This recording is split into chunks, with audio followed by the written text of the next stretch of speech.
Have you ever wondered how curiosity killed the cat?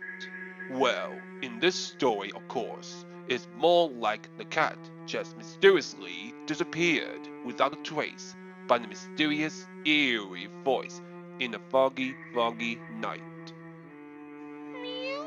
The cat sitting next to the lamppost, minding its own business, when the cat heard that strange, eerie voice. Oh, kitty, kitty, kitty. The cat was beginning to feel curious. Come here, little kitty. Yes, come right this way. I have something for you. That's it.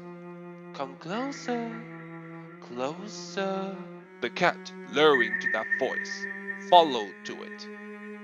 The fog is going thicker, and then the cat just disappeared, gone forever. And then the fog just fading away as well. The cat will never be seen again.